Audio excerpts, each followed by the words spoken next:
We've finally just become a family, and I mean that in the sense of being more than just a band. I'm gonna be in a band, a punk rock band, and Bad Religion's just a good influence. To me, they're like the best punk rock band ever. We've always tried to feel that you're safe in this band to do what you want, and say what you want, and play what you want, and no one's going to judge you. If Bad Religion didn't exist, my songwriting style wouldn't be the way it is. Rise Against probably wouldn't sound the way it does. I owe them a lot.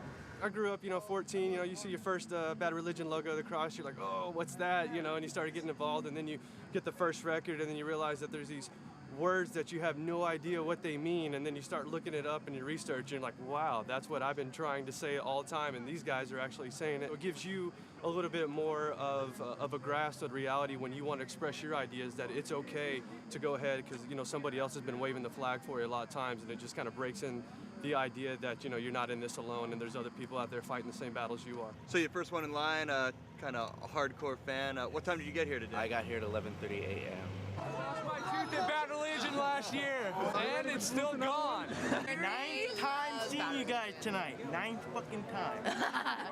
He's the ultimate Bad Religion lover. This band got me more interested in a lot of things in the world and how things go on, and just made me question a lot of the things I believe about the world, about myself, about religion, and all of this. So I definitely attribute this band to being the way I think a lot. I gotta get a new tooth, but Bad Religion is awesome.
so meaningless and vain. The walking wounded in a pageant of contenders, no balance on a rail of pain for just a pair of rain. And everything is dealing me, blood relations and brings my expression, my confession, add it up, extract the lesson more than this. Once again, like a bullet, as a friend, tell me, can that be all there in here? In my rectory of doubt, I feel to pray like one devout. In time, the great, great dreamless sleep of a useless modern god. He rose away in starry days, wretched atoms with hell to pay. The pen upon a pail of rain for just a little rain. And everything is dealing me, but relations and brings my expression, my confession, add it up, extract the lesson more than this. Once again, like a bullet, as a friend, tell me, can that be all there is? Well,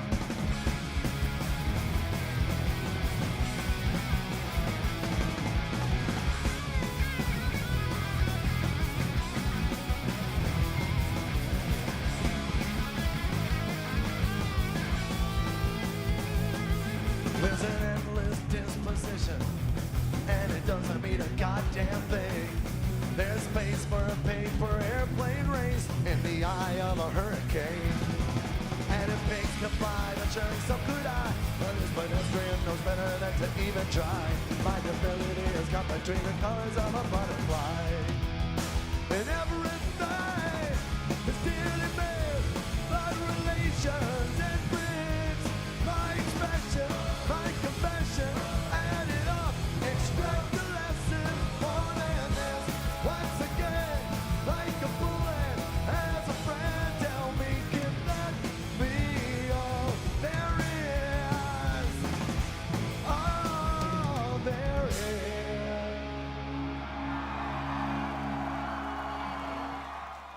When I first met the other guys in the band, it was at El Camino High School. We all went to the same high school. Well, there was a great friend of mine named Tom Clement who was also an outcast. He was one of the key figures in the evolution of Bad Religion because he was a very good friend with Brett Gurewitz. He introduced me to Jay and Greg.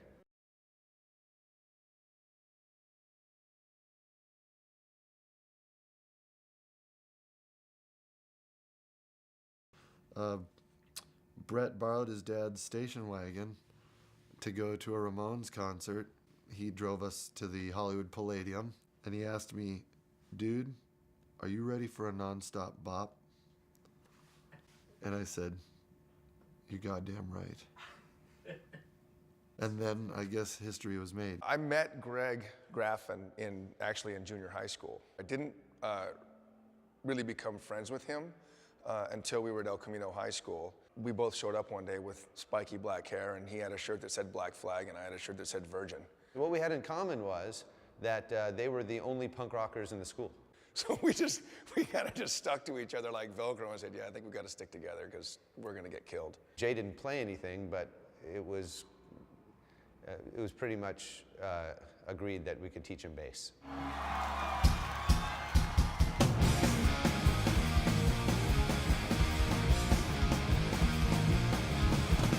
Control Z to proliferate.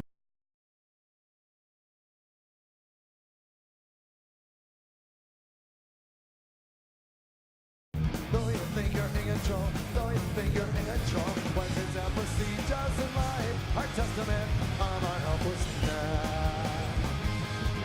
There's no vestige of a beginning, no prospect of an end. When we all disintegrate, it will happen again, yeah. Time to sell outside the minds of hordes what they can. Explain what inches of the way, explain what inches of the way. History of future uncomers, by curiosity, but here we are, rooted in the present day, rooted in the present day. But to them we see just in light, our testament of our helplessness. There's no message or beginning. Yeah, if you gain a conquer, you begin for a day. But you do deteriorate and quickly fade away. And believe these words you hear when you think your path is clear. We have no control. We have no control. You have no control. You do not understand. We have no control. We are not in command. You have no control. We have no control. No control. No control. You have no control.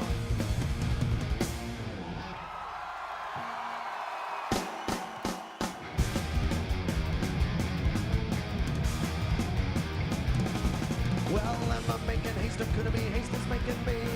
One time I think to kill or keep or buy or lose or live it. I gotta go faster, keep up the pace, just to stay in the human race. I could go supersonic, the problem's chronic. Tell me, does life exist beyond it? When I need to say, I just accelerate into oblivion. Into oblivion.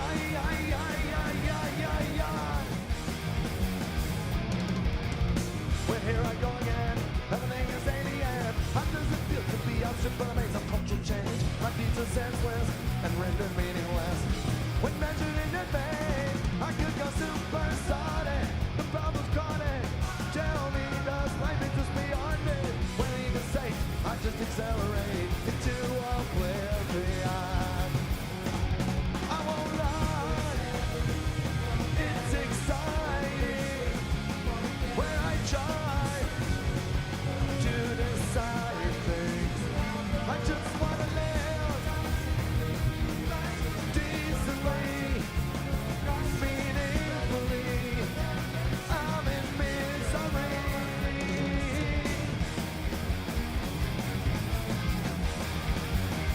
I could go supersonic, the problem's chronic. Tell me, does life exist beyond it? When I need to say, I just accelerate into oblivion. Into oblivion.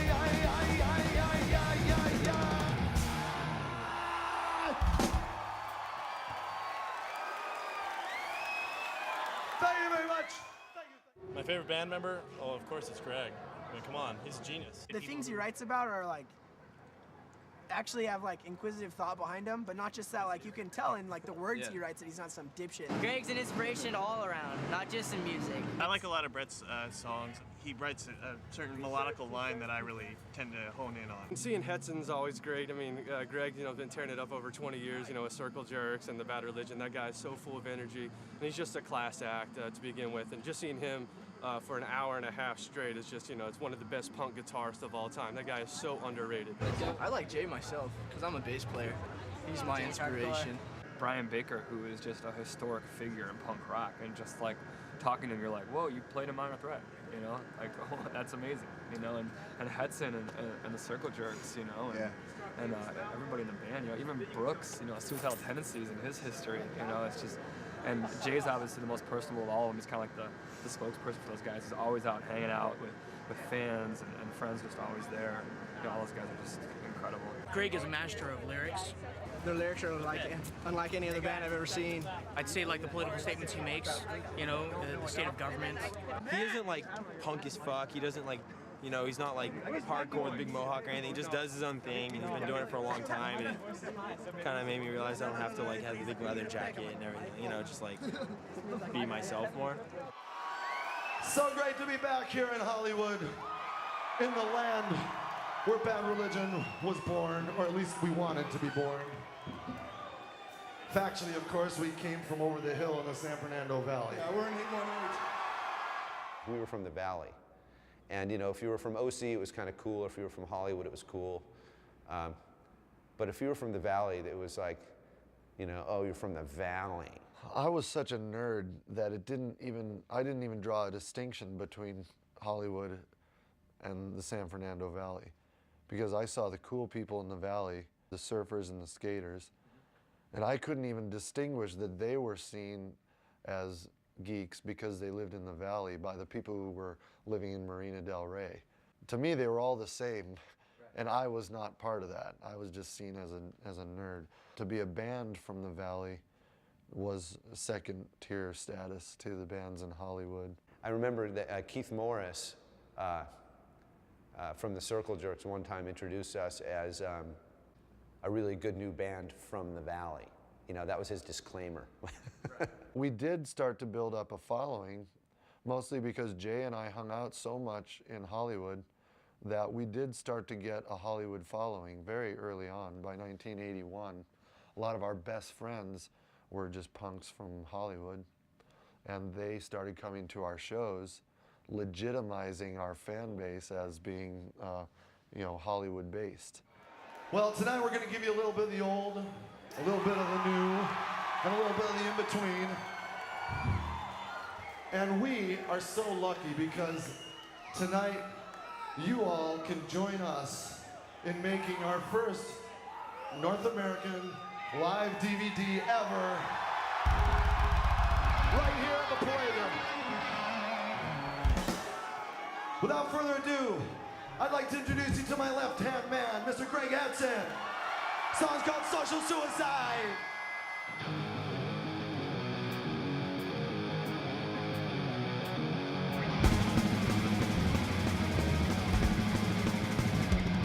Right now, well, it's finally time to face my fears. Gonna get the hell out of here and create a pressure atmosphere. But the consequence is clear. There's a burn is set on high and the yearning undefined. But it's time to turn the tide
a favorite Bad Religion song?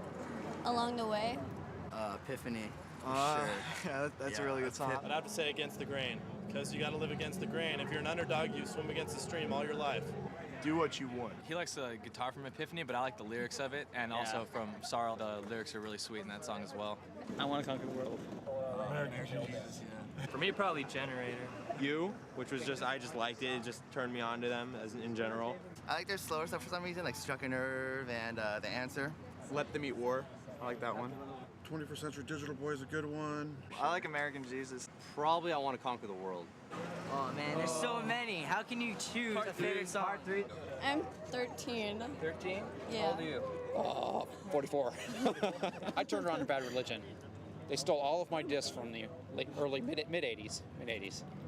Both of my kids love them now. What's your favorite song?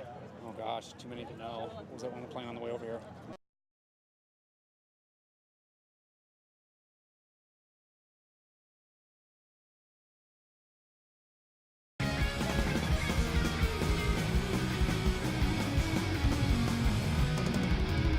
I've got nothing to say, I've got nothing to do.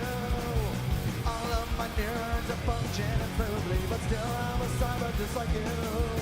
I'm one with my own mind and things. My planet supports only me.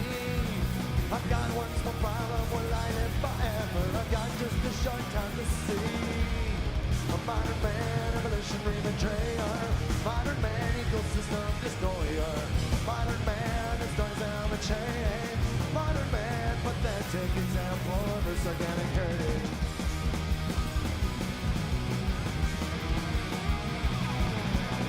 But when I look back and think, when I ponder and ask why, I see my acceptance man with careless abandon, consuming eternal supplies.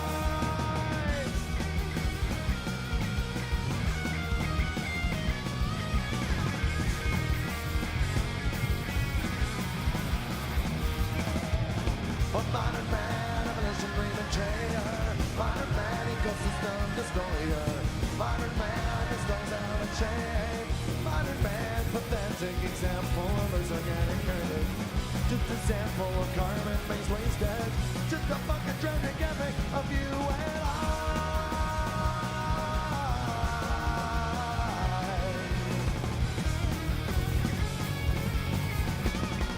Modern man.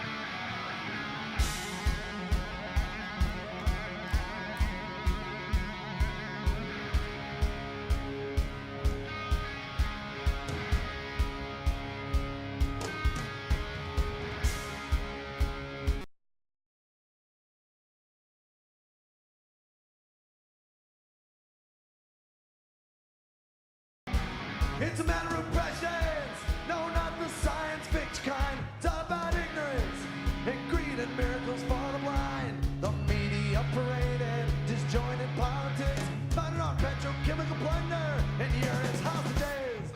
And instead of reason, we're in the game. The rules may be elusive, but our pieces are safe. And you know one more down, we all go down round. The balance is precarious, as anyone can tell. This world's going to hell. Don't allow this mythological momentum to exact its pride. Kyoto now, we can't do nothing if it's someone else will make it right.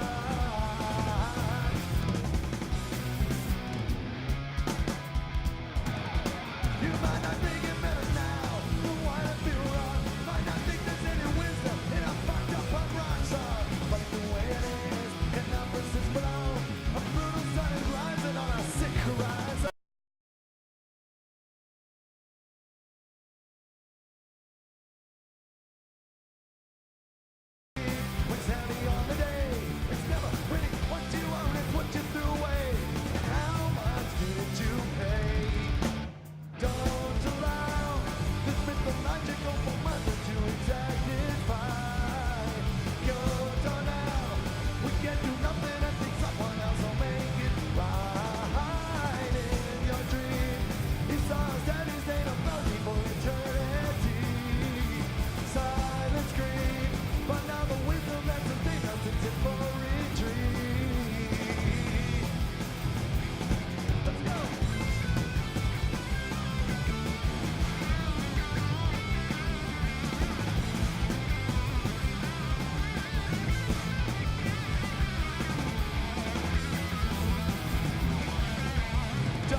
You know, who would have thought a bunch of young punks from Canoga Park would ever make it to the Palladium stage? You know, sometimes truth is really stranger than fiction.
The first time we ever rehearsed was in our original drummer Jay Ziskraut's mom's living room, because we were all in high school at this time. We would bounce around from house to house until whose ever parents got tired of us being there. Jay wasn't in the band yet. Greg was 15, and me and Ziskraut were 17. We didn't have a bass player yet. And I brought this song called Sensory Overload, and Greg brought a song called World War III, which ended up being on the EP. And we learned them and played them. And it's been basically, that's been the paradigm until today. How we decided on the name Bad Religion. We didn't go very long without a name. I think, you know, we had a few rehearsals. Well, there were really like 6 or 7 others, and they were so horrifyingly bad. I'm glad we didn't choose them. Head cheese, that got thrown out. They were absolutely disgusting. I won't even repeat them. If you're gonna call it head cheese, you might as well call it smegma. That's even more punk. A big new thing that was happening was televangelists. Jerry Falwell was just coming into prominence. Another guy, Swaggart, was coming into prominence at that time. Well, then we rambled on about a whole series of names that started with bad. Bad family planning. Bad family life. I can't tell you why this made a negative impression on us, or a strong negative impression on us when we were just, you know, young teenagers. Maybe it's because Greg and I are both science geeks. But we just thought these guys were complete jerks.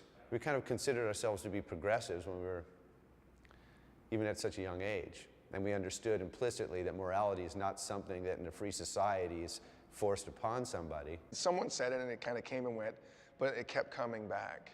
We named our band Bad Religion after this kind of incipient movement of evangelical Christians who had ministries on television, basically saying, you know, fuck off Jerry Falwell.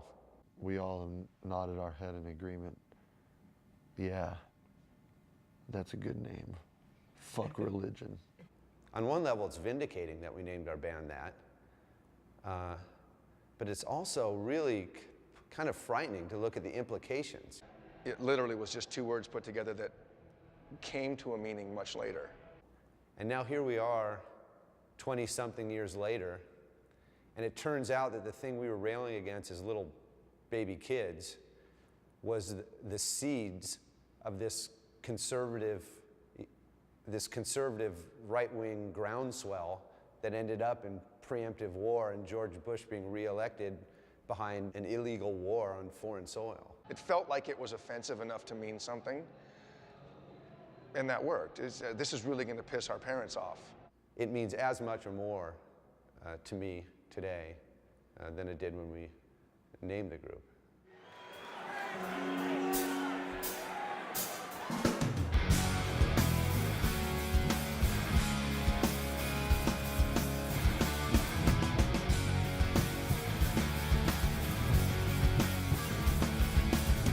There's an old man on a city bus loading a candy cane, and it isn't even Christmas.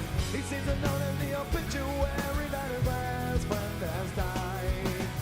There's an infant clinging to his overweight mother in the cold. They go to shop for cigarettes, and she spent her last dollar on a bottle of vodka for tonight. And I guess it struck a nerve, like I had to squint my eyes. You could never get out of line of sight, like a barren winter day, or a patch of unburned green, like a tragic real dream. I guess it struck a nerve.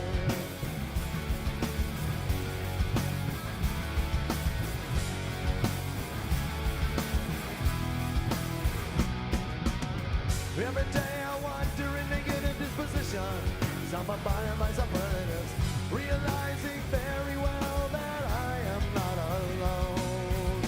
It's your bed I look to tomorrow for salvation, but I'm thinking altruistically, and the wave of overwhelming doubt turns me to stone. To stone, and I guess it struck a nerve, sent a murmur through my heart.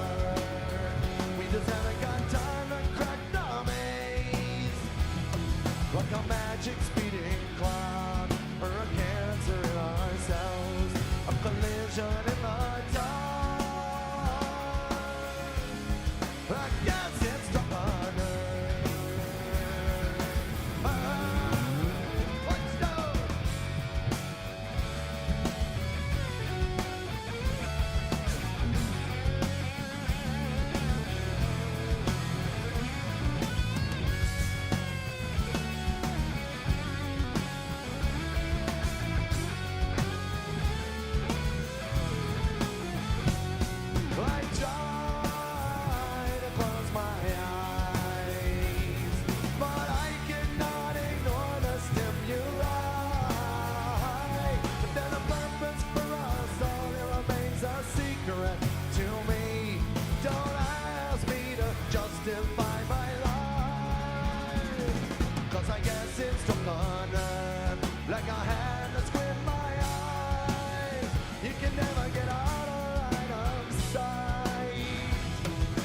Magic speeding clock, or a cancer in ourselves, a collision in the dark.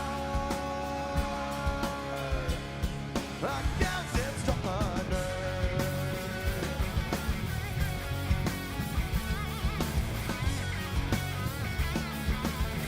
It's struck a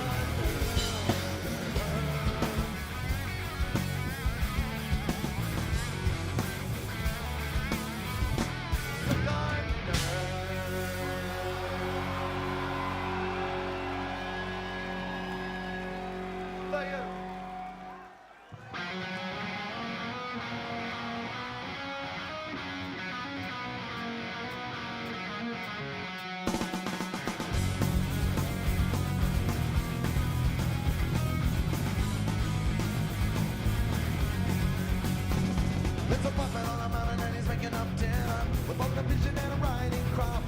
Anybody can feel like a winner when it's served up piping hot. But you people aren't looking for a handout. You're America's working core. Can this be what they voted for? Let them eat war.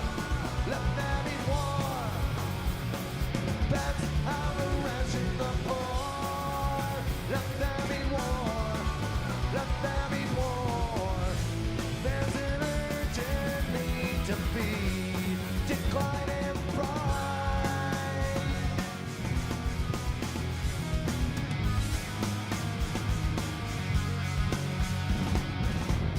forced to the union shop. The war economy is making new jobs, but the people who benefit most are bringing bread with them benevolent hopes. He never stole from the rich to give to the poor. All he ever gave to them was a war, and a foreign enemy to deplore. Let there be war, let there be war. That's how to ration the poor. Let there be war, let there be war.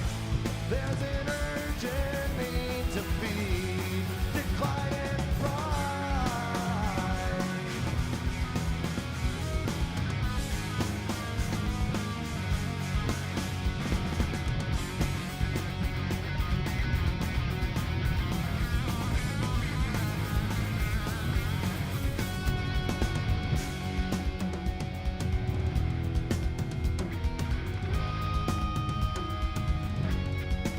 You got to kill them and eat them before they reach for their checks. Squeeze some blue cows, make them bleed from their necks. Seize a few dollars from the people who sweat. There's freedom and debt, and they won't question it. From the jobs like the bosses, godlike condition. Workhorses park at a stoplight. Seasoned vets with their feet in net. The stones throw away from a rock fight. But not tonight, feet of death. Coming on the ration. They're the finest in the nation. When there's nothing left to feed them with, it's freedom or it's death. Let there be war. Let there be war. That's how to ration the poor. Let there be war. Let there be war. There's an urgent need to feed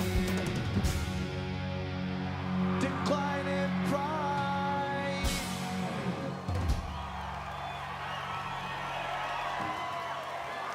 Let's hear for Tim from Rise Against.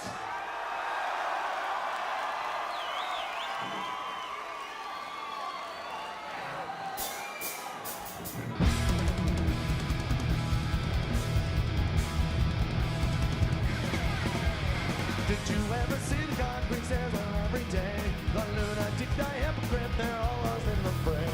Can't see their lives are just like yours, and there's no end undiscovered door leading to the gift of hope renewed, eternity for you. The masses of humanity have always had to suffer. The businessman whose master plan controls the world each day is by new indications on the species slow decay. Can't see their lives are just like yours, and unturned somewhere and undiscovered door needed to the gift of hope renewed, eternity for you. The masses of humanity have always had to suffer.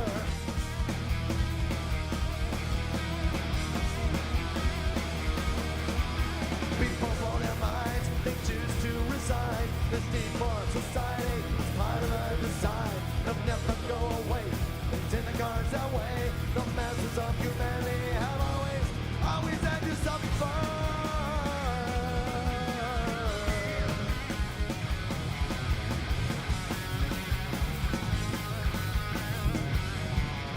A door leading to the gift of hope renewed, eternity for you. The masses of humanity still clinging to their dignity. Masses of humanity have always had to suffer.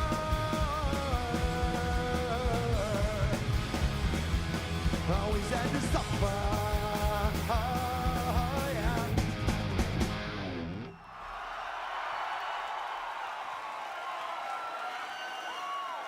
Thank you. The first gig was, I don't know who threw it. Some kid threw a party in his dad's warehouse, and it was us and Social Distortion. And we only had 5 songs ever written. A couple of them didn't even make the EP, actually, so that was prior to that, really early stuff. We played our 5 or 6 songs. One of the first shows he did was out in the valley at the country club in Reseda. We used to follow him to Godzilla's, I mean, the warehouses, all kinds of places. I remember my buddy Tom came up to me and said, hey man, you guys are really good, just don't break up and you'll get popular.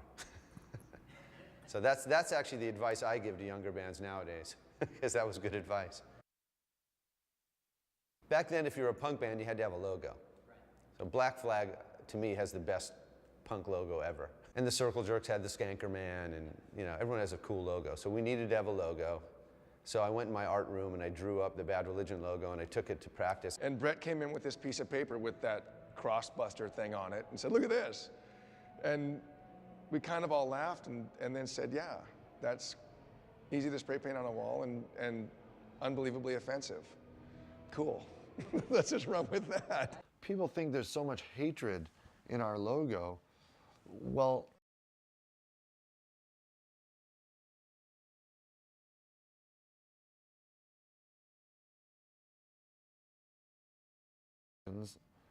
who are not offended at all by it. Bad Religion is in no way anti-Christ. Christ was probably the most progressive liberal in history. When you see that crossbuster at my house, it just means Christianity is not practiced here. You know, he was there to talk about, hey man, this is, you know, it's all about forgiveness, and it's all about the meek and the poor and the infirm and loving them and loving each other. And, you know, Christ's revolution was forgiveness. First of all, what is that slash? Well, it's the international symbol for no or disallowed. Bad Religion logo is just meant to say we detest religion. It's not meant to be anti-Christian at all. It's not a hateful thing at all. It just means look elsewhere. It didn't have some kind of intent. It was just offensive and cool. To me, it does have meaning. That symbol does have meaning, and I think it's a good logo. Since you've seen us last time, I've developed a few new tricks. And I've been going to stage school, learning some new stage maneuvers, you know, to build up my stage presence. So you might see me doing this a lot. That's one of the basic ones they taught me. It's called the balcony point, and we don't usually get to play in places with balconies, so tonight it's really working. How's it going in the cheap seats up there, anyway? Here's a song called Change of Ideas. Well, she's a bomb abroad, but the fields are washed away. And a bouncing now stand when the comments are laid. And the time will see ahead with the splendor of views. But we don't want to admit what it is we have to lose. Millennia are coming, the modern age is here. It sanctifies the future, but renders us with fear. So many theories, so many prophecies. What we do need is a change of ideas. When we are scared, we can hide in our reveries. But what we need is a change of ideas. Change of ideas, change of ideas. What we need now is a change of ideas.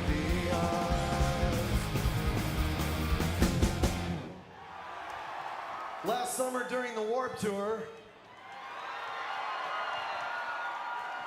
I did a lot of field work on American culture, and I learned that there was a new force in the universe that I had not hitherto henceforth known about. And apparently there's a new force in the universe called God's love. Striking that mental apparition like a drunk on a vacant street. Silently beset by the hands of time, indelicate in its fury. An every crack and skeleton deal to unrelenting gravity.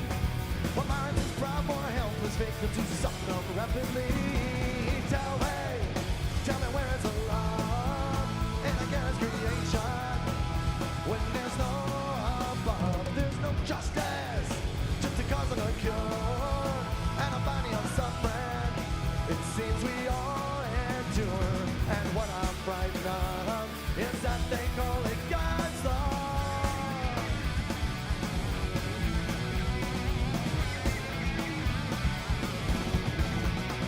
Well, twisted joy and make believe there's a truth that we all submit. But leave my eyes, my brain complies to all that they interpret. So tell me where is the love in a girl's creation? When there's no above, there's no justice, just a cause of a cure, and a body of suffering. It seems we all endure, and what I'm frightened of is that they call it God's law. I know there's no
The first introduction to punk rock to me was in January of 1977.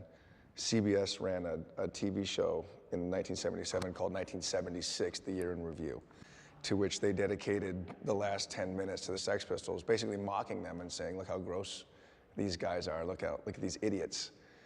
And I was sold. I just went in hook, line, and sinker, said, that's for me, I'm gone, bye. I knew probably from about 9 years old, I wanted to be a singer. Punk wasn't around when I was 9. I think what got me into punk rock and inspired to be in a band was when I first started playing guitar, there was the bands that were popular were like Kiss and Aerosmith and Queen, and there's these huge stage productions, larger-than-life images, and I could not relate. I never thought I could be that.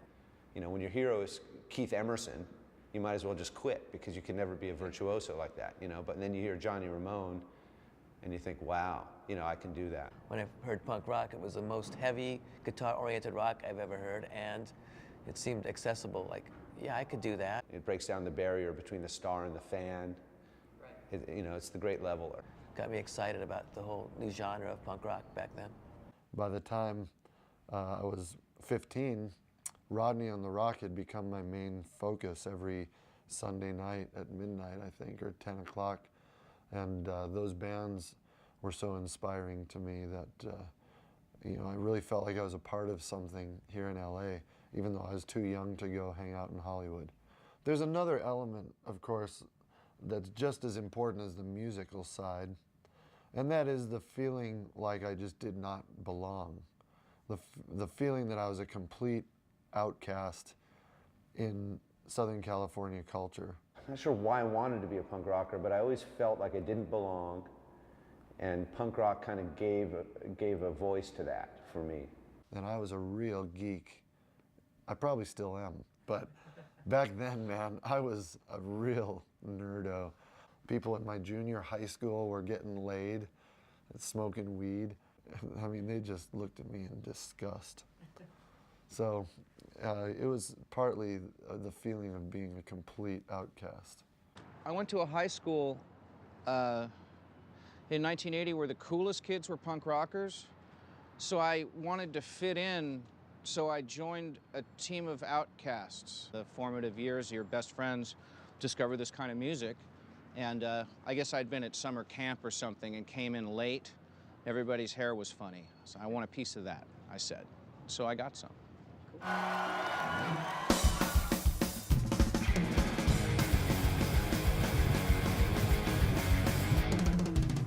Everybody wants to dance in a playpen, but nobody wants to play in my garden. See those hippies on an angry line, but they don't get my meaning. I'm enchanted by the Bernies and blossoms. I'm enamored by your lovers on the weekend. I like the 4th of July, when bombs start flashing. And I wish I had a shiny red top. People with a big brass bell would cheer me up. Or maybe something bigger that could really go pop. Then I can make the garden stop. Come out to play. Come out to play. And we'll pretend it's Christmas Day at my atomic.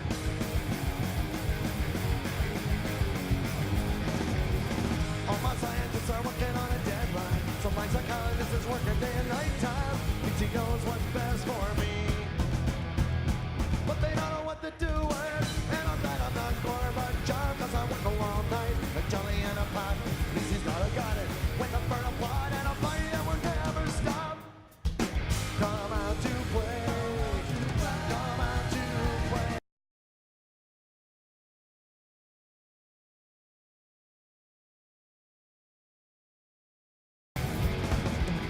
I hope there's nothing wrong out there. I'ma watch it from the room inside my room.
Everett Brooks on drums for that song.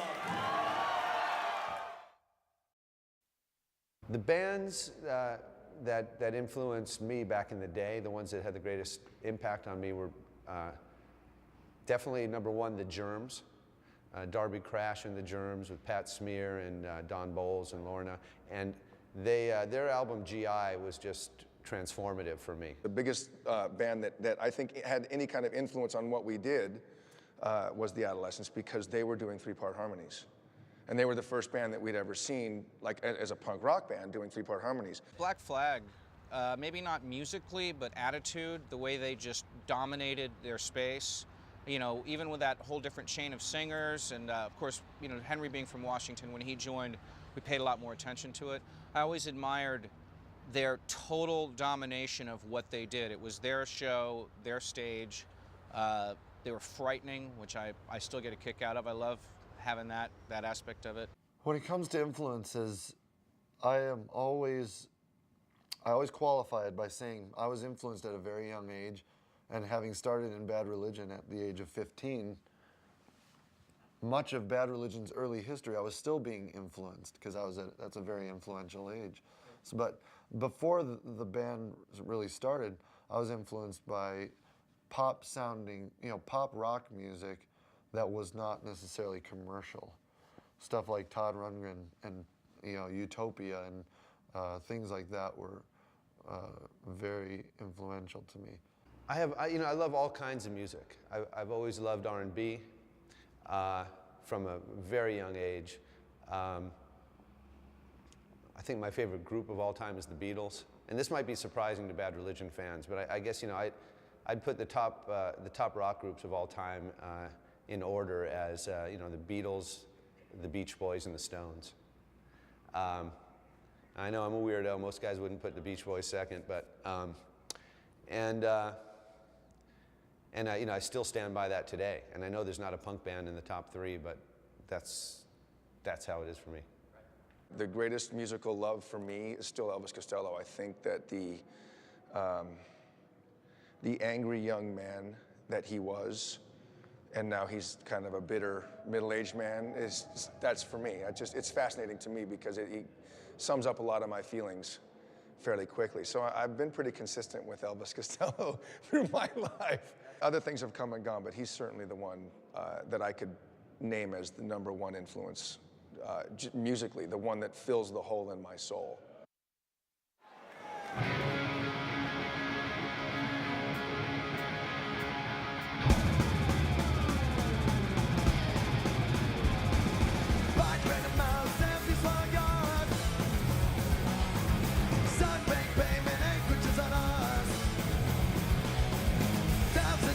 Together and live, brutally engaged in mortal combat.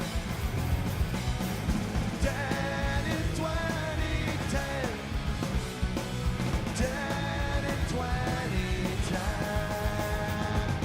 What kind of God don't care, so just a thing. 10 billion people all suffering.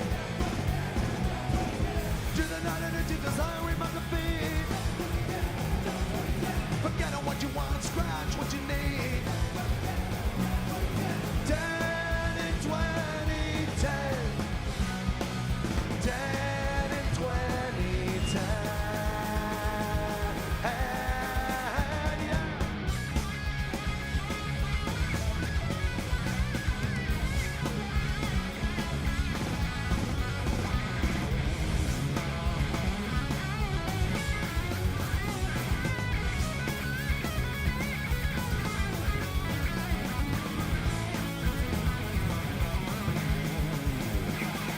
Happy and content and kind of into you. 10 more years we'll think of a solution. It just won't appear one day. But 10 in 2010 we're well on our way. 10 in 2010, 10 in 2010. Like prison in darts, I heard that there's a day. 10 million people coming your way. 10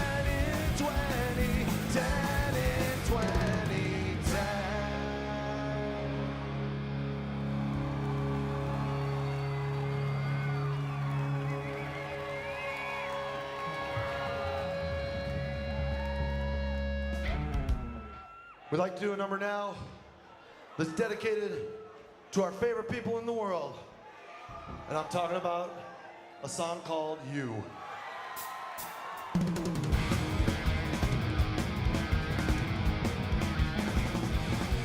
There's a place where everyone can be happy. It's the most beautiful place in the whole fucking world. It's made of candy canes and planes and bright red choo-choo trains. The meanest little boys, most innocent little girls. And you know, I wish that I could go there. That's a road that I have not found. But I wish you the best of luck, dear.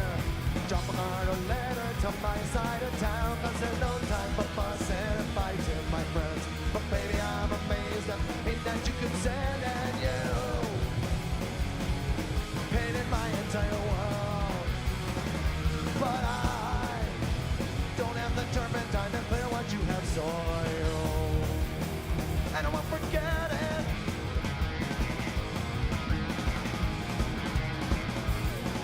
There's a place where everyone can be right, even though you may determined to be opposed. Admitted squares, no qualifications. That's where everyone has been and where everybody goes. So please try not to be impatient. How we all hate standing in line. But when the farmers get them on, you'll be there without a thought. And each journey, my friends, it's a long fucking time. And there's no time for fussing and fighting, my friends. But baby, I'm amazed at the thing that you could send, and you painted my entire world. But I don't have the turpentine to clear what you have soiled, and I won't forget it.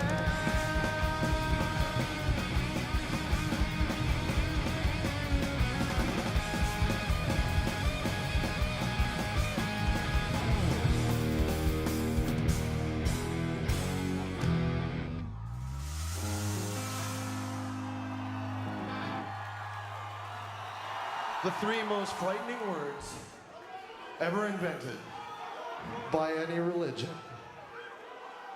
Come join us. So you say you gotta know why the world goes around, and you can't find the truth in the things you found, and you're scared shitless cause evil abounds. Come join us. I can tell you I never found a way to fit in, full of battered people with us hammer the tap. Family to keep you and call brethren. Come join us. All we wanna do is change your mind.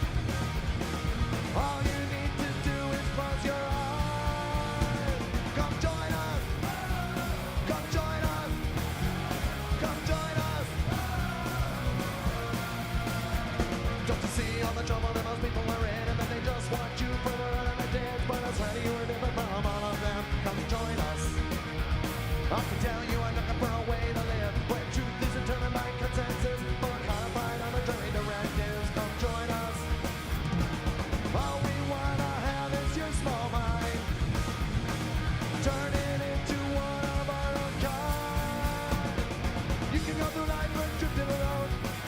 Desolate on your own, but we're looking for a few more solid cause. Come join us. Come join us. Come join us. Come join us.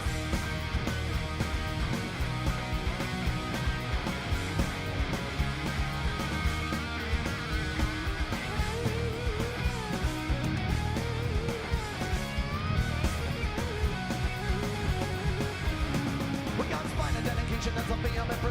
The world hates us while we hate them too. But you're exempted, of course, if you come join us. Independence of intent, revolutionary, intellectual, praise, or scholarly. If you're not one of them, you're a society. So come join us. Come join us. Come join us. Come join us. Come join us.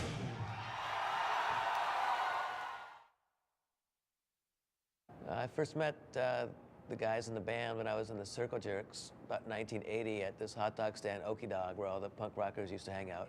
I think it was Greg came up to me and said, hey, we're in this band from the Valley, here's our demo, check it out.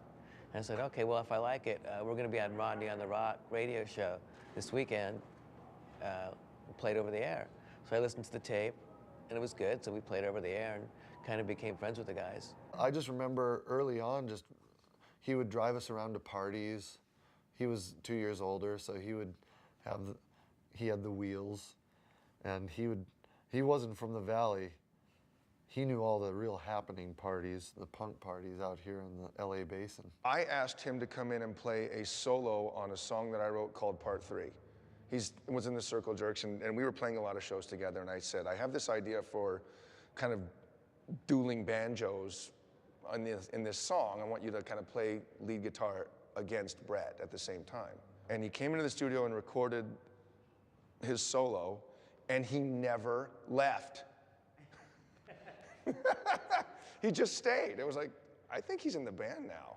Greg was by far the most social of any punk in LA in the early developing years of the punk scene.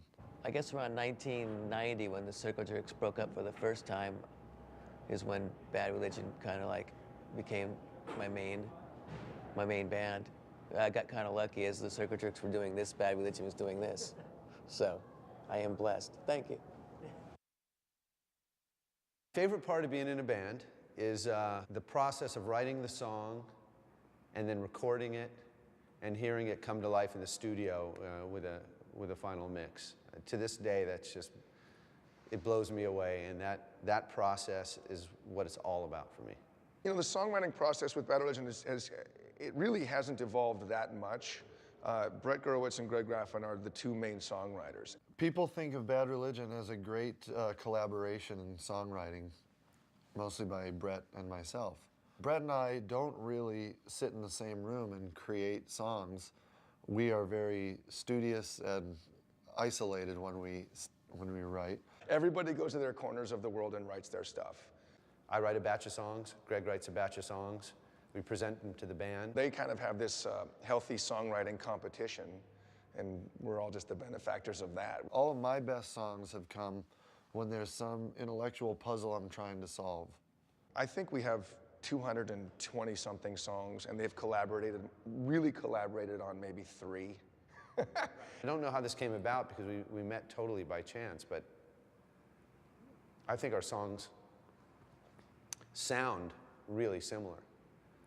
But we don't consult each other when we're writing them at all. So I don't know how that happened. I guess we just evolved similar styles over the years. There have been songs that Brett and I have co-written.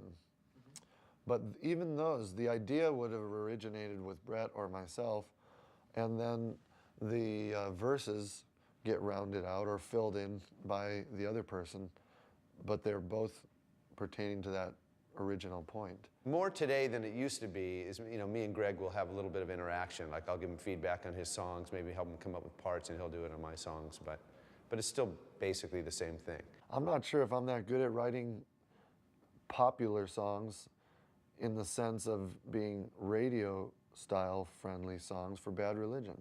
Most of the songs that are most famous for Bad Religion have come from Brett's brain. I think I can do that with melody. That might be my strongest gift, is that I can take words and create an uplifting pop melody. I'm not quite a cynic, but I do tend to see the darker side of things often. If you ask me just to write a real feel-good song, I don't know if I could do it. And yet, some of my songs, because I'm trying to solve this intellectual puzzle, maybe I solve it, and it results in a feel-good song.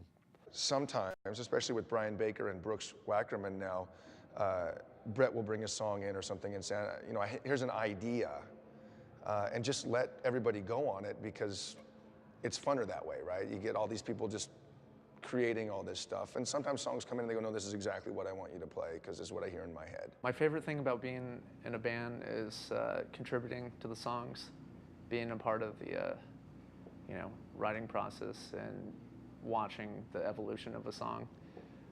Even if I didn't write it, it's still exciting to be, in the process of trying to create something. A lot of people ask, does the music or the lyrics come first? And I've had songs where it's been just a title, and then everything fell into place from the title.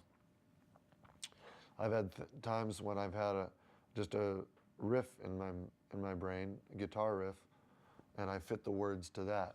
I just wanted to say for posterity that I write my own lyrics because I'm proud of them, and I think they're probably more important to the songwriting than the music, actually, in the case of Bad Religion songs. So it goes on a song-by-song basis, I guess you'd say.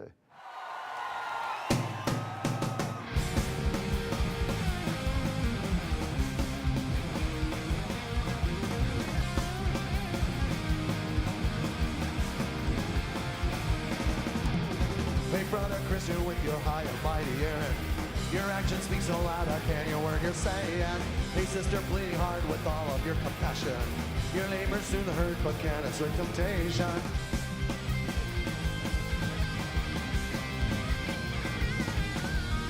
Hey man of science, with your perfect rules of measure, can you improve this ways when they're at together? Hey mother mercy, can your lights run through forever? Is your finger on the tear travel like treasure? But I wanna conquer the world. Give all the idiots a brand new religion. Put an end to poverty, uncleanliness, and toil. Promote equality and all of my decisions with a quick wink of the eye. And the guy you must be joking.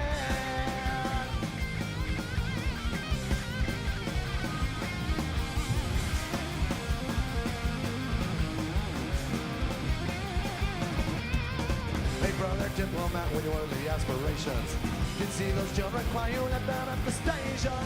Hey righteous son, you got rival obligations, and prisoners don't confuse your public obligations. But I wanna conquer the world, give all the idiots a brand new religion. Put an end to poverty, uncleanliness, and toil. Promote equality and all of my decisions. I want to conquer the world. Expose the culprit, feed them to the children. You wear a definition, they'll sink the whales. We'll have peace on every global communion. I wanna conquer the world. I want to conquer the world. I wanna conquer the world.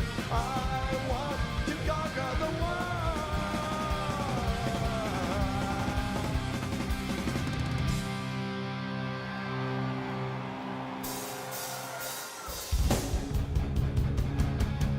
I can't believe it. The way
life a mystery.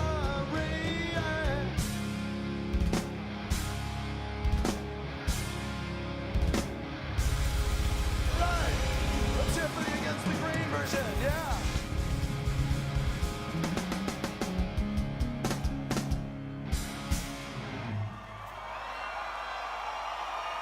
Anyway, without further ado, everybody, we'd like to present to you now the Generator.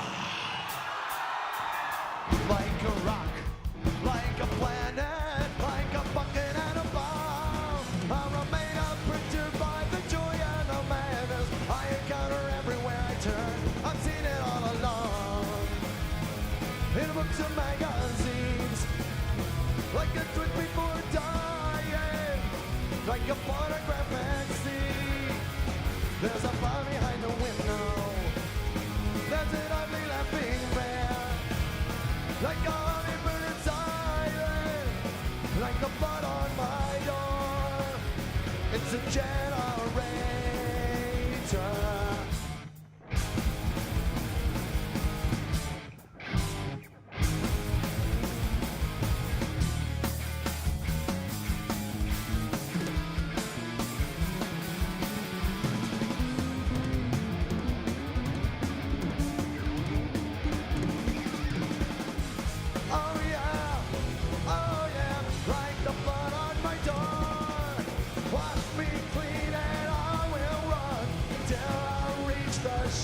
I've known it all along.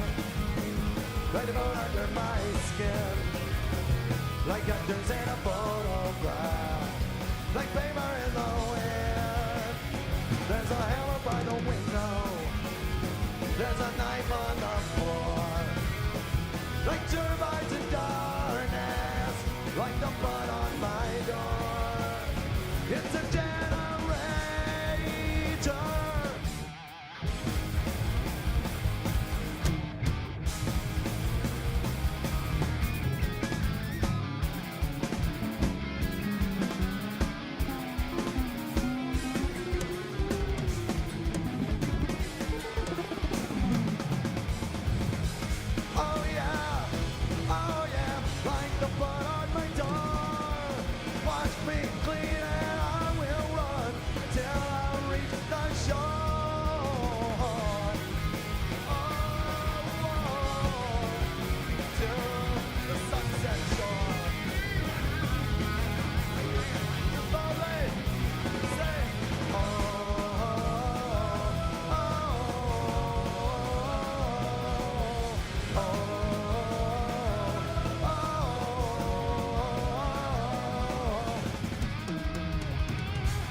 Like a rock.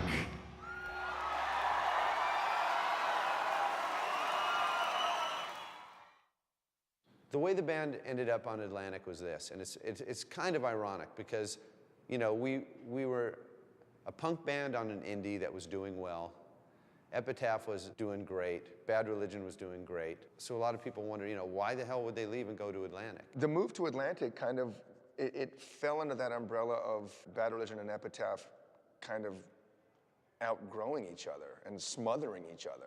I didn't know at that time that Brett's work at Epitaph was on the verge of being so successful. There was a thought that Brett and I said, like, well, you know, if we could get Bad Religion off of Epitaph, it would take away a lot of the workload at Epitaph and we could kind of focus on other bands. And I agreed with that and thought, you know, it's something we should look into. Not seriously, we were like, well, let's just go see what we're worth out in the market. An A&R guy at Atlantic, an old friend of ours, used to write for a fanzine, says, hey man, you know, you should sign to Atlantic, it's cool here, I'll be your A&R guy, we know each other. You know, on a punk label, you can only ever sell, you know, what you're doing, which is great, but you know, don't you want to be even bigger? Don't you want everyone to have a chance to be exposed to your music? And everyone in the band, including myself, thought, yeah, that would be a good opportunity, and you know, maybe an indie label can't, in this day and age, reach the mass market. We ran into Danny Goldberg, who is a great guy. He was Nirvana's manager and Bonnie Raitt's manager and a straight up guy. And he really did understand what we were trying to accomplish. And all of a sudden it was, well, here's a legitimate contender who would actually be in our corner. So it sounded like a good idea. And we went through with it. And something like 2 weeks later, the Offspring's song Come Out and Play got on the radio, and that record just went through the roof. And went platinum and went beyond, it sold something like 5 million in the US now. Proving that a punk band can do it on an indie label. By then, Bad Religion had signed to Atlantic, and Offspring and Rancid were on Epitaph, becoming superstars. And I would have liked for my band to have been on Epitaph, becoming a superstar too. People do need to understand why all these things happened. It's like until you're like in a band and working at the label and saying we got to get balance here, it wasn't going to make any sense. The truth is that if it had been slightly different timing, I don't think Bad Religion ever would have gone to Atlantic. We went to Atlantic amidst a very difficult time in terms of band communication. So it wasn't such a glorious decision, such a great feeling to put out a record on a major label. I think the naivete on my part about going to a major label was the turnover rate for employees and executives there is insane. Like every 3 months, it's like you get a whole new crew. Through no fault of Atlantic Records, no fault of Epitaph, so many cultural factors conspired at that moment to make it an inauspicious move that we just sort of trotted along and, didn't realize the direction we were headed. I don't know if you know this, but a lot of guys in big rock bands take along a personal bodyguard or a technical assistant, well, not this guy. And it's not only because I'm not in a big rock band, it's because I'm old-fashioned. That's right. I still use a cord on my microphone, and that means sometimes I gotta switch mics. We still use our own towels and our old-fat, hey wait, you don't have a cord on your bass, you. Anyway, I am privileged to be able to show you something that I've developed over the years. It's a special technique in changing microphones. And if you'll indulge me, I'd rather do it here in front of stage and go back there and do it. All right. Brooks, do your little thing this really adds a little to the tension.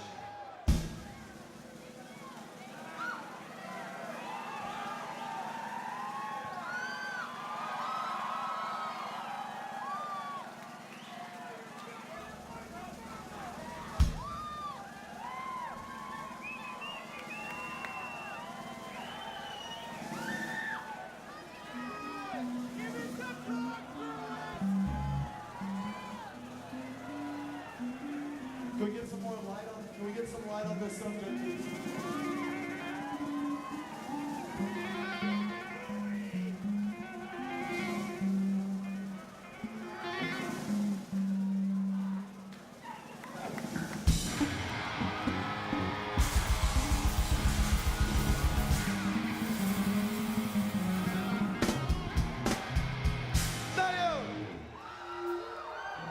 I could never do that.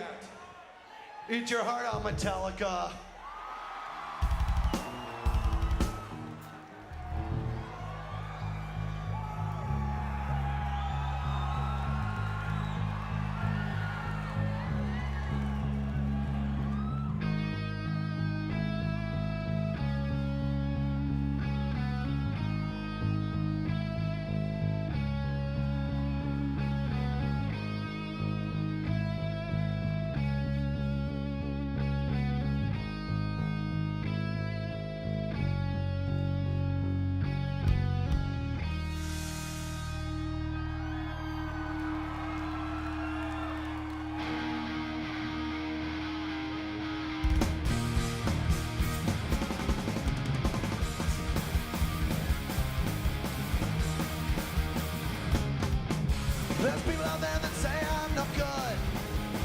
don't believe in things that I should.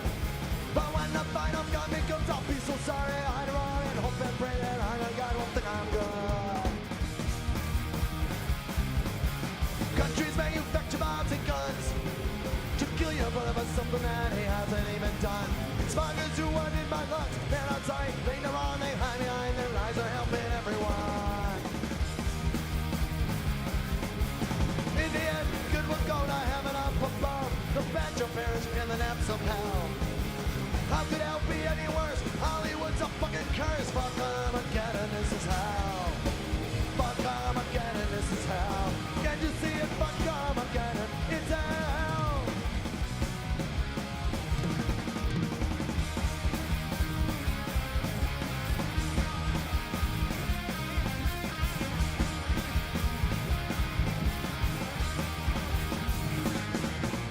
Fight! Dogma!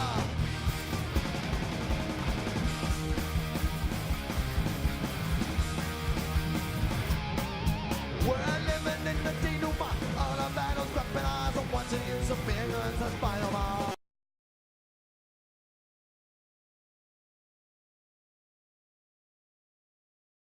Hell be any worse. Life alone's a fucking curse. Fuck Armageddon, this is hell. Fuck Armageddon, this is hell. Can you see it? Fuck Armageddon. It's hell, it's hell, it's hell, hell, hell, hell, hell. Fuck Armageddon, this is hell. Fuck Armageddon, this is hell. This is hell.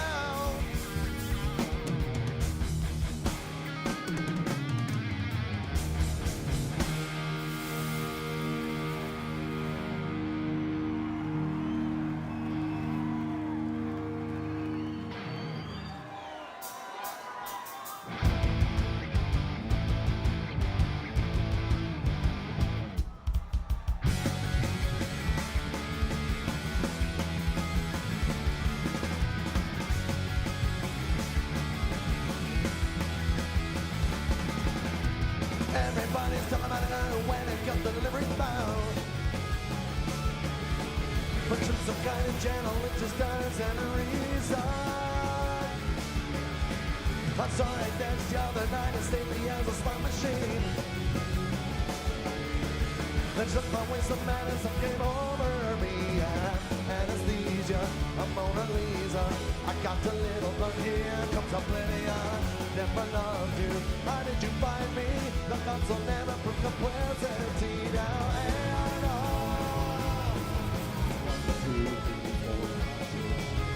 all good children go to heaven.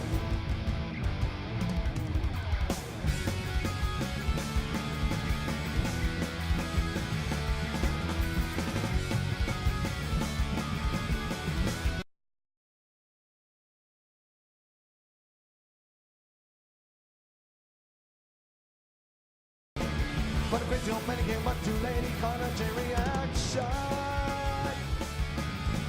I'm gonna hang on here for 11 on the earth, there's just much more than I counted gone. But looking at you now is driving me to distraction. Anesthesia, a Mona Lisa. I got a little gun here, comes oblivion. Never loved you, how did you find me? The console never put complexity down. And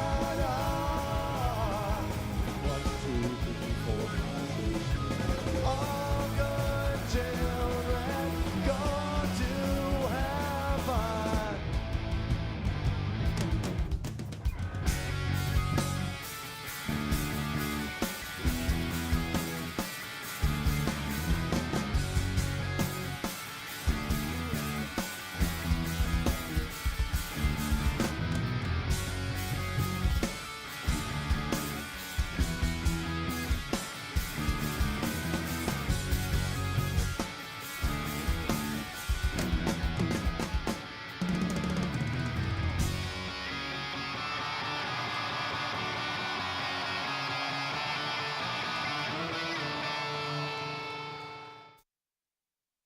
Nirvana came along and just blew all the doors open for everybody. Next up is Green Day and The Offspring and all that, and so everyone's thinking the same thing for us.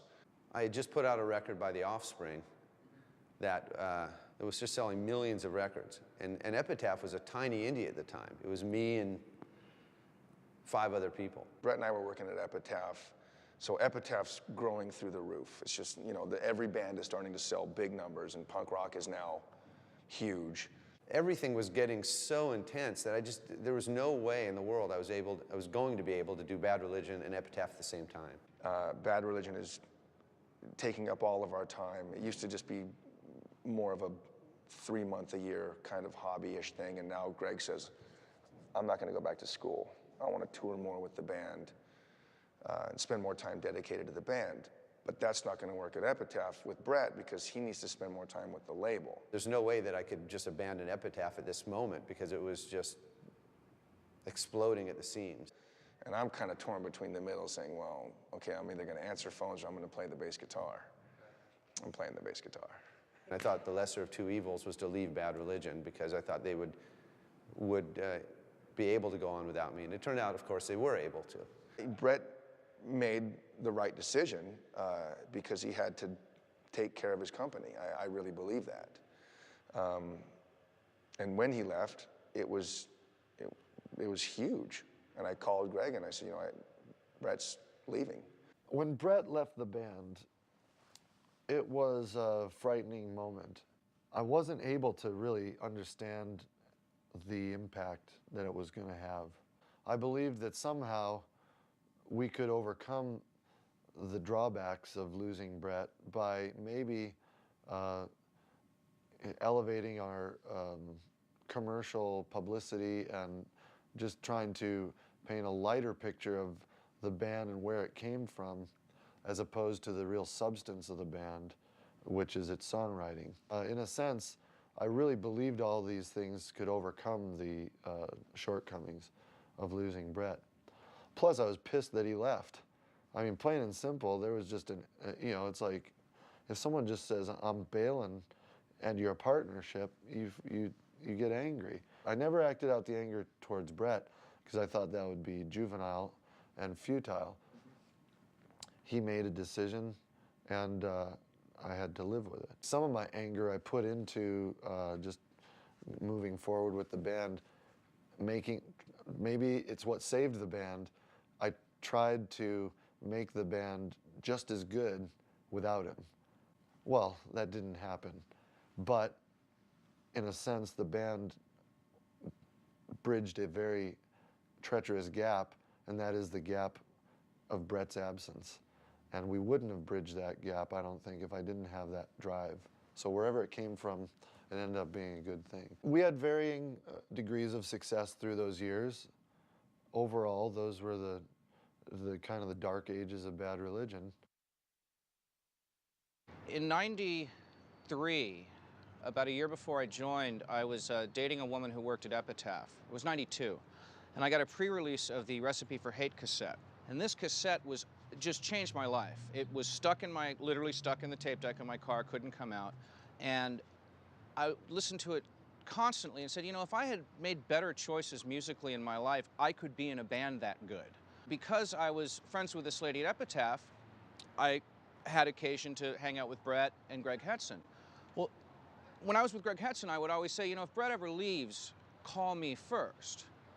The next day, I would say the same thing to Brett. If you ever get rid of Hetson, give me a call. I mean, I was just trying to cover all the bases, but it was just fantasy land because no one was going anywhere until I got a phone call in 1994 from Greg Hetson saying, do you want to be in the band because Brett left? And it was unbelievable. And I said yes immediately because it was something I wanted to be part of so badly. We knew that if, you know, Brett leaving was a big blow to the band, so we had to replace him with someone of very high status. And Brian was a friend of the band's, so we thought, well, can't hurt to ask. And he was living in LA, and he was excited. So, you know, we got along great, and he was a perfect replacement. I think getting Brian was probably the right choice because Brian came in with his own credentials. It wasn't like trying to get a Brett-alike. Let's get someone like Brett. It was like, no, we just got this other guy who came in from the East Coast and had his own history. Because you can't really replace a songwriter like Brett. That's just not something you can do. And I think that's something that we've always kind of thought about, is if somebody leaves, it's an opportunity to go and find the best person you can find, like Brooks Wackerman, right? When he came into the band, it's like, okay, I've never even seen anybody like you. You're insane. How I joined Bad Religion was through mutual friends in the industry, and after I quit my old band, about 4 or 5 people recommended me to Brett Gurewitz. So he called me up, gave me a list of songs to learn, and I went down there and auditioned, and felt natural. So here I am at the Palladium. He is the sickest drummer I've ever played with. He's just a mad, gifted musician. I come from a very musical family. My dad's a music teacher, so as soon as I started walking, he put me on the drum throne and started teaching me beats and rudiments. I love the fact that Brooks is very interested in learning, and I think, you know, we get along so well because our parents are all educators. When I was about 6 years old, he took me to the teachers that he took from, a jazz teacher and a classical teacher, so I took lessons for about 7 years. As he's been in the band longer, and we've kind of all started to realize we're all relatively decent people, he's really become an unbelievably great guy. And I really like him. Brooks, very dry sense of humor. Very, very funny guy. I just hate when drummers always have to warm up on their little practice pads. Very annoying. Brooks is the best drummer I've ever played with, and he is a genuinely thoughtful and gentle guy. He has the most complete lack of pretension and hostility from a native Californian that I've ever seen. I really don't hate anything about Brooks. Is it possible I might not ever come upon something I hate about him? Just watch it. I'm watching you, Brooks.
Thank you.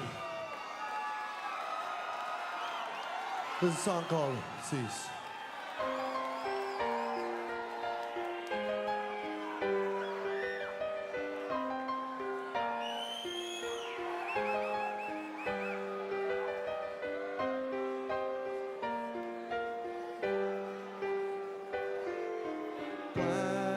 Blacktop pavement, cover me like a chemical reaction or a steamroller. Play randomly. There's a distant buzz and low frequency. It tickles my ear, rumbles under my feet, and it shakes the leaves off of every tree. Violently, what pretension, everlasting peace. Everything must cease.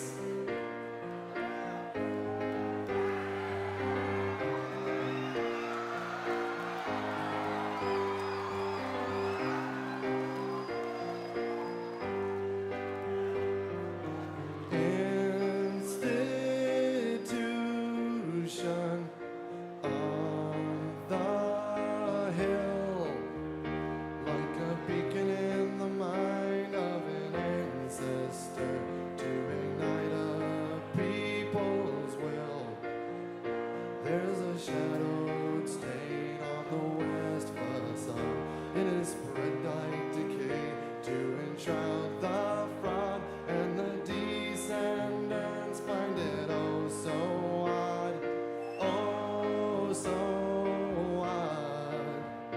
What pretension, everlasting peace. Everything must cease.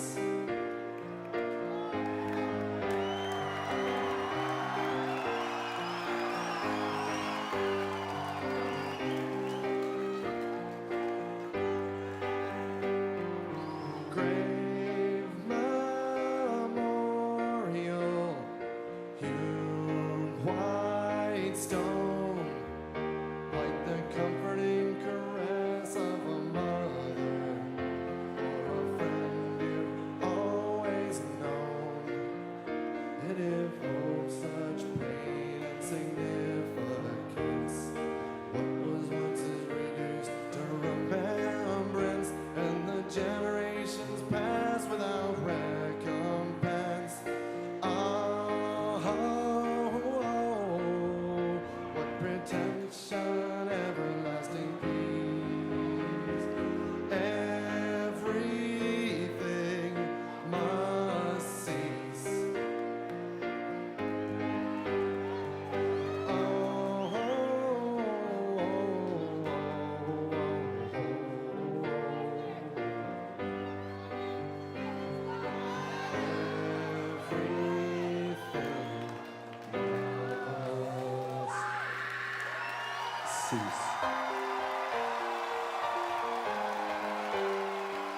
Thank you.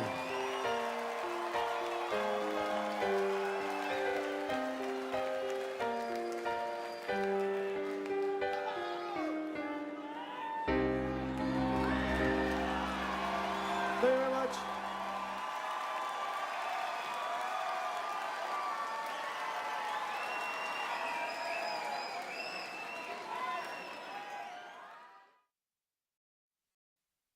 On an individual level, I know that music has the power to change lives because it's changed my life.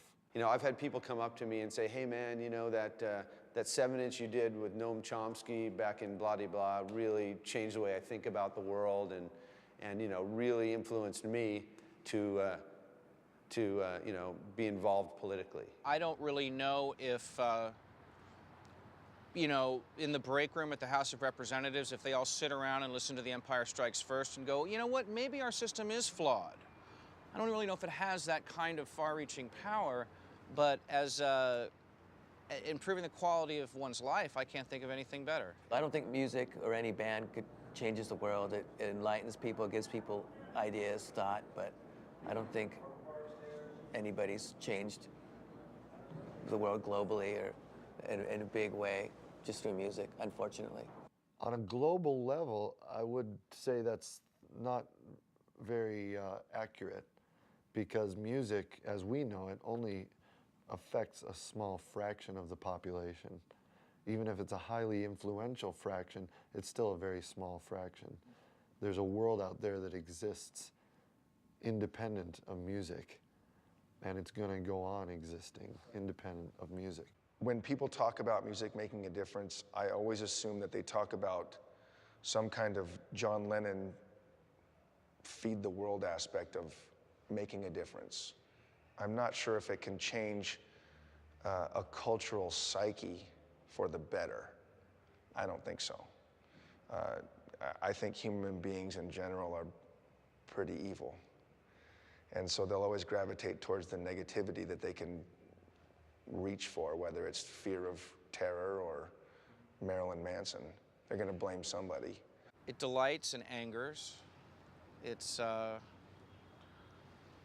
it's just such a big thing. You know, I'm a musician, you know. I don't go an hour without listening to music. And I know that most of my friends are the same way. So, you know, I certainly hope that it's as motivational for others as it is for me. Yeah, music changes people, and I take that very seriously in songwriting and performance. And I believe I go with that a priori, that preconceived belief that what I'm doing is going to affect people's lives. Music is a force for social change, and even if sometimes these days it seems hopeless, I don't think any of us should give up hope, and we have to keep trying. Lançado, people!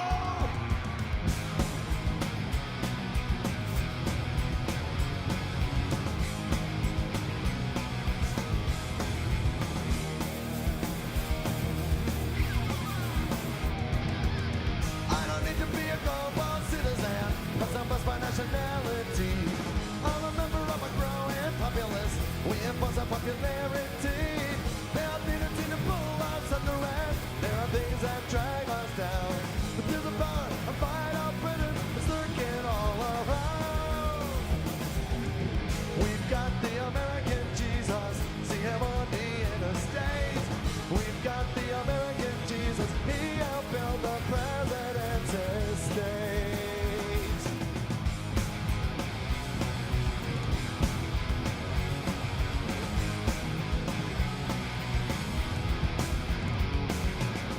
I preside for the Earth's population, cause I feel them in the USA. At least the foreigners can copy our morality. They can visit but they cannot stay. Only prisons figure God on the prosperity. Makes us while we dream in confidence. We got a place to go and we die, and the architect resides right here. Sing it out! We've got the American Jesus, of the ring national fame. We've got the American Jesus, overwhelming millions every day. Every day.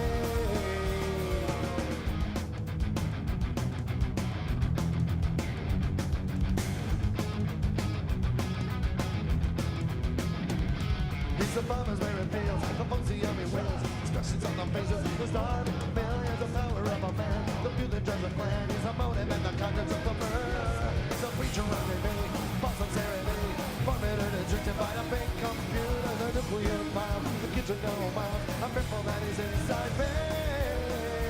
Yeah, we've got the American Jesus, see him on the interstate. We've got the American Jesus, exercising his authority. We've got the American Jesus, of the ring national fame. We've got the American Jesus, overwhelming millions every day. Say it out, my fellow Americans. Say it out. One nation under God. One nation under God. One nation under God. One nation under God. One nation under God. One nation under God.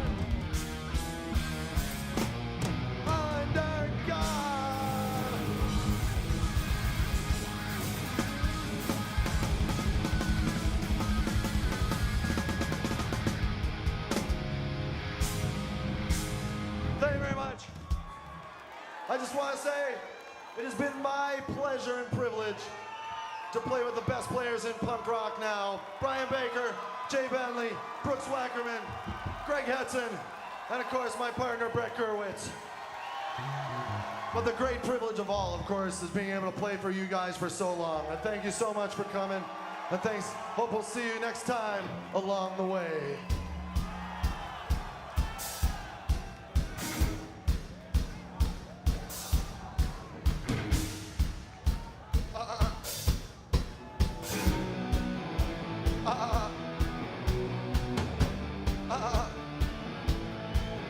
I refuse to abuse what is kind to the views, but it's there and it's happening to me along the way. As we go through the snow, we cannot forget bones, but dinner's always waiting at the table on the way.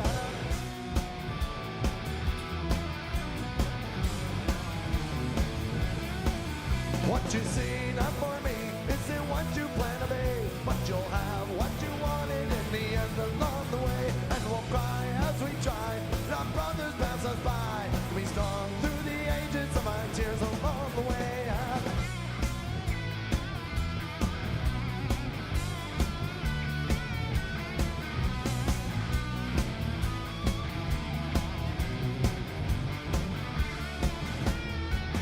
Now we grow as we show that the morals we must know, be shapen and mistaken by the falls along the way. But regret, don't forget to find love and happiness, unless you're willing to be strong when they're not along the way. Like Tommy, you are free, you will not follow me, but we'll see each other once we're on the path along the way.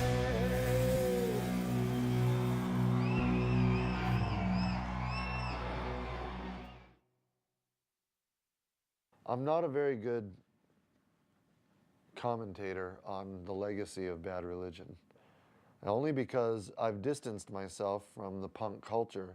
We took a sound from a small scene, right? A small local scene, and through Epitaph, we kind of brought it to the world and popularized it.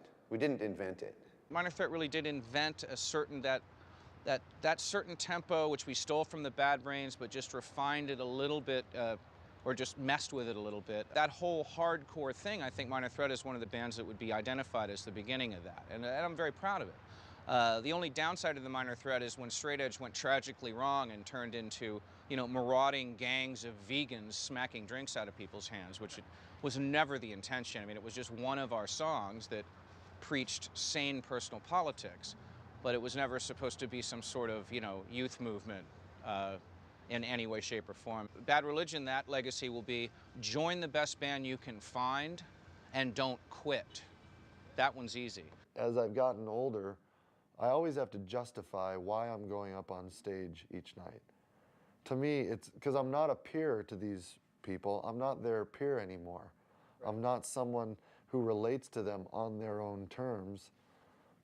I think I relate to them because I symbolize something to them. And I hope it's something uplifting and hopeful. The legacy of Bad Religion will probably, it'll be twofold. It would probably fairly intertwined with Epitaph Records, and it would probably hinge a lot on our catalog. That, you know, we have 15 albums out and 25 years as a band. That's a long time for any kind of music, especially this. You know, through punk music, the world has become alive to me.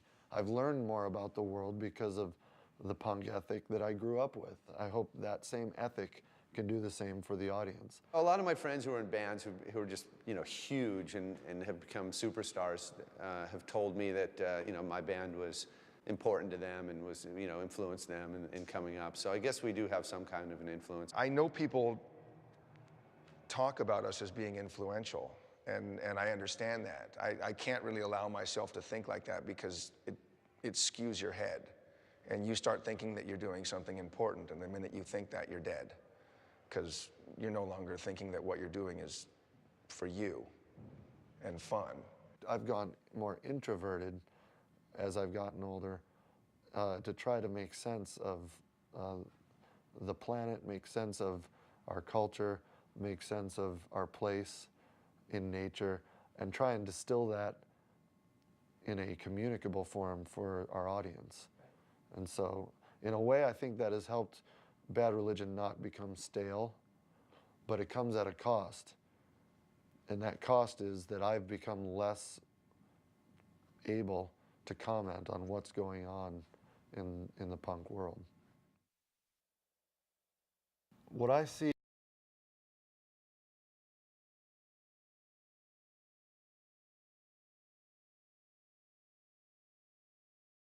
than we are currently playing. We never really plan more than a year ahead because no one knows what's going to happen. Of course, at this point, someone could die of old age. The ongoing joke is 5 more years, and we've been saying that for 20 years. I think we have a couple of good records left in us. I'm excited about writing another album. We're doing it sort of one album at a time. We're gonna do, we're working on a double album right now. We've always taken it really one album at a time, never really set goals, just try to write consistently good material and go with it that way. As long as Brett and I feel inspired to write, I think we're going to come up with good albums. What I see in the future for Bad Religion is hopefully 10 more records. It really revolves around the idea that this is a hobby. It's become our job, which is rare, but it is still a hobby, and it's something that you have to be passionate about, and you really have to like it. You can't do it if you don't like it, because then it's a job and you're not sincere. Most of my friends work for a living doing things that they don't like to do, and I just feel so fortunate that what I do is something that I would do for free, something that I've done my entire life. It's a privilege, and you know, it's just people don't get to do this. And I'm well aware of how rare that is. And, you know, if you'll excuse the reference to a deity, I feel blessed. I just hope that Bad Religion can continue to be a source for my creative output. And that's all I've ever looked at it as since I was a kid.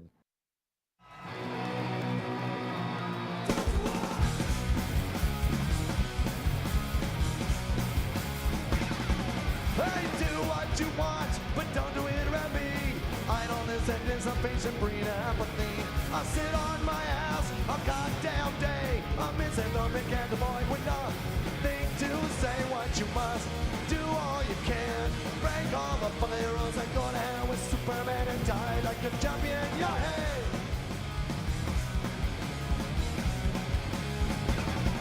Yeah, I don't know if the billions will survive, but I believe in God when one day when I fight. My moniker is man, and I'm rising to the core. I tear down a building just to pass through the door. So do what you must, do all you can. Break all the fucking rules and go to hell with Superman and die like a champion. Yeah, hey! Yeah, hey!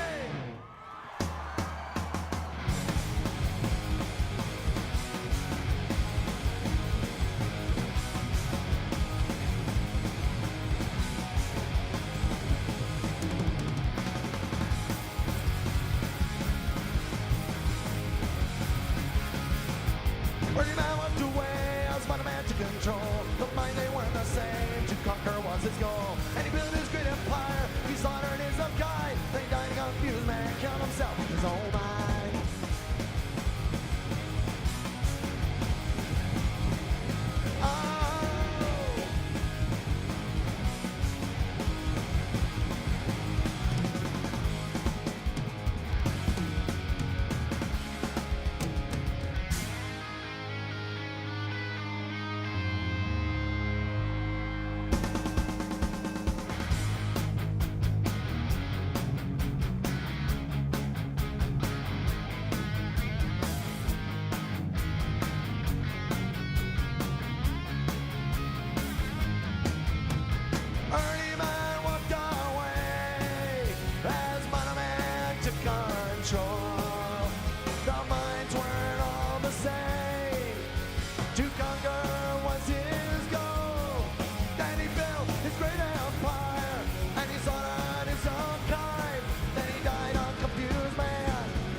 can you hear me? How have I let you down? I curse the day that I was born, and all the sorrow in this world. Let me take you to the hurting ground, where all good men are trampled down, just to settle a bet that could not be won between a prideful father and his son. Will you guide me now, for I can't see the reason for the suffering and this long misery. What if every living soul could be upright and strong? Well, then I do imagine there will be and there will be and there will be sorrow no more. When all soldiers lay their weapons down, or when all kings and all queens relinquish their crowns, or when the only true Messiah rescues us from ourselves, it's easy to imagine there will be and there will be and there will be sorrow no more, no more.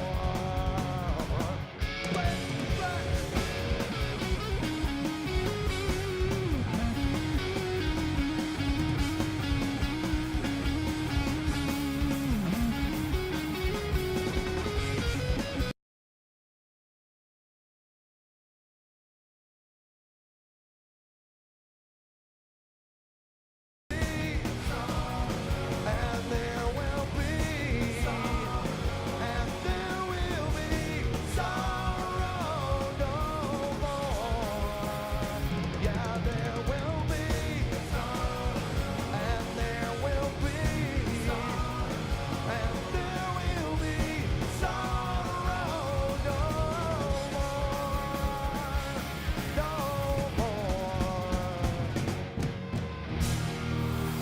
Thank you all so much for coming. We will see you next time. Maybe tomorrow night we'll be back here on the same stage. Thank you so much, and be careful going home. Bye-bye.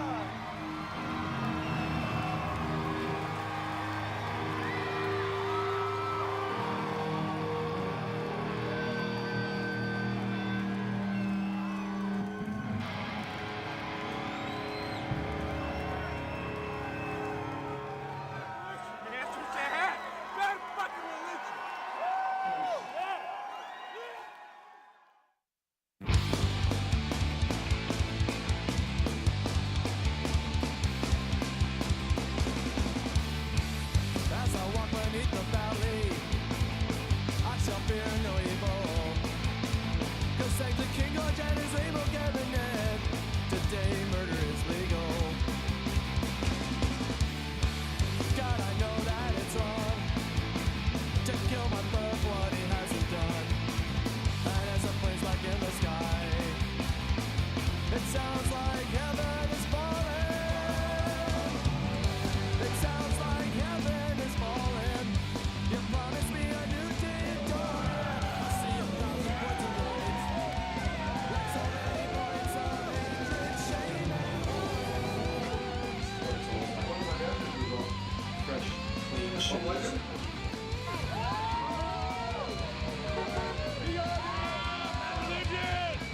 Nothing like drag killers after a show for a wet stud like myself. Los Angeles is burning, the world is burning. Yes. It's 4 years old, right there. Poorly ahead metal detectors.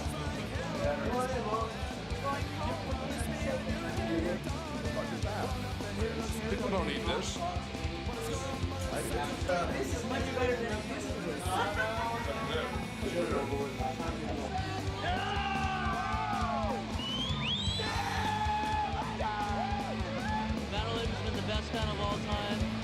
than the Beatles.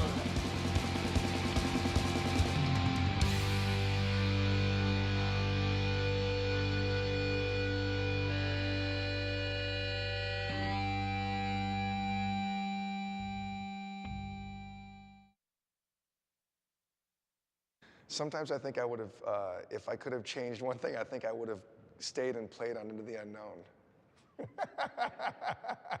Maybe I would have put out a killer punk record instead of Into the Unknown. Maybe that would have elevated Bad Religion's status at the time. I'm pretty proud of my work with Bad Religion, and granted, I've been in the band for only 3.5 years, but it's definitely, you know, expanded my horizons as a musician. If anything, maybe a hairstyle I would change. Can I modify my